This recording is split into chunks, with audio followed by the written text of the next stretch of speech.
ಎಲ್ರಿಗೂ ನಮಸ್ಕಾರ. ಮೊದಲಿಗೆ ನೀವು ಬಾಣಲಿಯಲ್ಲಿ ಚೆನ್ನಾಗಿ ಹುರಿದಿಟ್ಕೊಂಡಿರುವಂಥ ನುಗ್ಗೆ ಸೊಪ್ಪಿನ ಎಲೆಗಳನ್ನ ತಗೋಬೇಕು. ಇದು ನನಗೆ ಅಂಗಡಿನಲ್ಲಿ ಯಾವಾಗಲೂ ಸಿಗೋದಿಲ್ಲ, ಹಾಗಾಗಿ ಸಿಕ್ಕಿದಾಗ ಇದನ್ನು ರೋಸ್ಟ್ ಮಾಡಿ ಇಟ್ಕೊಂಡಿದ್ದೆ. ಬಿಸಿಲಿನಲ್ಲೂ ಒಣಗಿಸಿ ಇಟ್ಕೊಬೋದು, ಆದರೆ ಮತ್ತೆ ಏನಾದರೂ ಮಾಡಬೇಕು ಅಂದಾಗ ಇದನ್ನು ಹುರ್ಕೋಬೇಕಾಗತ್ತೆ. ಹಾಗಾಗಿ ನಾನು ಡೈರೆಕ್ಟಾಗಿ ಇದನ್ನು ನೀಟಾಗಿ ವಾಶ್ ಮಾಡಿ ಬಾಣಲಿನಲ್ಲಿ ಹುರಿದು ಸ್ಟೋರ್ ಮಾಡಿ ಇಟ್ಕೊಂಡಿದ್ದೆ. ಒಂದು ಪ್ಯಾನ್ ತೊಗೊಳ್ಳಿ, ಅದು ಹೀಟ್ ಆದಮೇಲೆ ಕಡಲೆ ಬೀಜ 1-2 ಸ್ಪೂನಷ್ಟು ಹಾಕೋಬೇಕು. ಇದು ಚೆನ್ನಾಗಿ ಸಿಪ್ಪೆ ಬಿಡೋವರೆಗೂ ಚೆನ್ನಾಗಿ ಹುರ್ಕೊಬೇಕು. ಇದು ಕಡಲೆಬೇಳೆ ಉದ್ದಿನಬೇಳೆಗಿಂತ ಜಾಸ್ತಿ ಹೊತ್ತು ಹುರ್ಕೋಬೇಕಾಗಿರೋದ್ರಿಂದ ಇದನ್ನು ನಾನು ಸಪ್ರೇಟ್ ಹುರ್ಕೊತಾ ಇದ್ದೀನಿ. ಈ ನುಗ್ಗೆ ಸೊಪ್ಪು ಆರೋಗ್ಯಕ್ಕೆ ತುಂಬಾ ಒಳ್ಳೆಯದು. ಇದು ಯಾವ ರೀತಿಯಲ್ಲಾದರೂ ಸರಿ ಇದನ್ನು ತಿನ್ನೋದ್ರಿಂದ ನಮ್ಮ ಹೆಲ್ತ್ ತುಂಬಾ ಚೆನ್ನಾಗಿರುತ್ತೆ.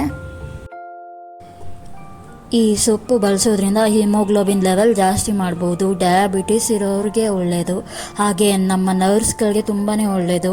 ಹಾಗೆ ನಮ್ಮ ಮೂಳೆ ಗಟ್ಟಿ ಆಗೋದಕ್ಕೂ ಇದು ಸಹಾಯ ಮಾಡುತ್ತೆ. ಹೀಗೆ ತುಂಬ ಬೆನಿಫಿಟ್ಸ್ ಇದೆ ಈ ಸೊಪ್ಪಿನಿಂದ.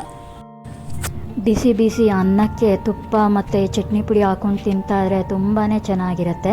ಹಾಗೆ ಈ ಪುಡಿ ಪೌಡರ್ನ ದೋಸೆ ಮೇಲೆ ಇಡ್ಲಿ ಮೇಲೆ ಹೇಗೆ ಉದುರಿಸ್ತಾರೋ ಅದೇ ರೀತಿ ಈ ಚಟ್ನಿ ಪುಡಿನೂ ಕೂಡ ಉದುರಿಸ್ಕೊಂಡು ತಿನ್ಬೋದು. ತುಂಬಾ ಟೇಸ್ಟಿಯಾಗಿರುತ್ತೆ. ಈಗ ಇದು ಹುರಿದಿದ್ದಾಗಿದೆ. ಇದನ್ನು ಒಂದು ಪ್ಲೇಟ್ಗೆ ಹಾಕ್ಕೊಂಡು ತಣ್ಣಗಾಗಕ್ಕೆ ಬಿಡಬೇಕು. ಅದೇ ಪ್ಯಾನ್ಗೆ 1-2 ಸ್ಪೂನಷ್ಟು ಕಡಲೆಬೇಳೆ, 1-2 ಸ್ಪೂನಷ್ಟು ಉದ್ದಿನಬೇಳೆ, ಹಾಗೆ ಒಂದು 4-5 ಒಣಮೆಣಸಿನ್ಕಾಯಿ, ನಿಮ್ಗೆ ಎಷ್ಟು ಖಾರ ಬೇಕೋ ಅಷ್ಟು ತಕ್ಕಂಗೆ ಹಾಕೊಬೋದು.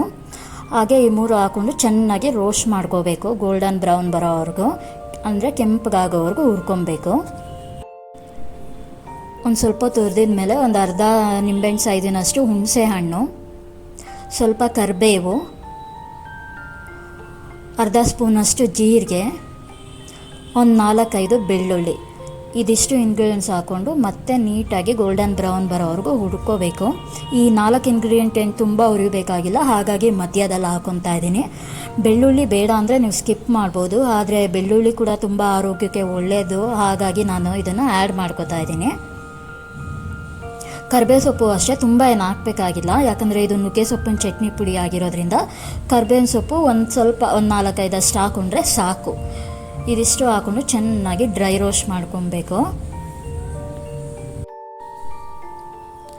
ಇದನ್ನು ಅಷ್ಟೇ ಪ್ಲೇಟ್ಗೆ ಹಾಕ್ಕೊಂಡು ತಣ್ಣಗಾಗೋದಕ್ಕೆ ಬಿಡಬೇಕು. ಈಗ ಜಾರಿಗೆ ಹುರಿದಿಟ್ಕೊಂಡಿರೋಂತಹ ನುಗ್ಗೆ ಸೊಪ್ಪು ಮತ್ತು ಎಲ್ಲ ಕಾಳುಗಳನ್ನು ಹಾಕೋಬೇಕು.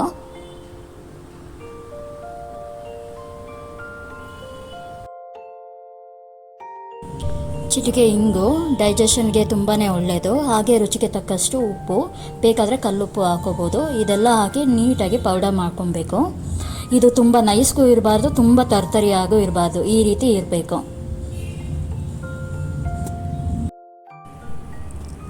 ಇದನ್ನು ಒಂದು 15 ದಿನ 1 ತಿಂಗಳವರೆಗೂ 8 ಕಂಟೈನರ್ನಲ್ಲಿ ಹೊರಗಡೆನೇ ಸ್ಟೋರ್ ಮಾಡಿ ಇಡ್ಬೋದು. ಫ್ರಿಜ್ನಲ್ಲಿ ಏನು ಇಡೋ ನೆಸೆಸಿಟಿ ಇಲ್ಲ, ಹಾಗೆ ಒಳ್ಳೆಯದು ಅಲ್ಲ. ಇದ್ರ ಟೇಸ್ಟ್ ನಿಜವಾಗ್ಲೂ ತುಂಬಾ ಚೆನ್ನಾಗಿರುತ್ತೆ. ಇದನ್ನು ಒಂದ್ಸರಿ ಟ್ರೈ ಮಾಡಿ ನೋಡಿ. ಟ್ರೈ ಮಾಡಿ ಹೇಗಿದೆ ಅಂತ ಕಮೆಂಟ್ ಮಾಡಿ ತಿಳಿಸಿ.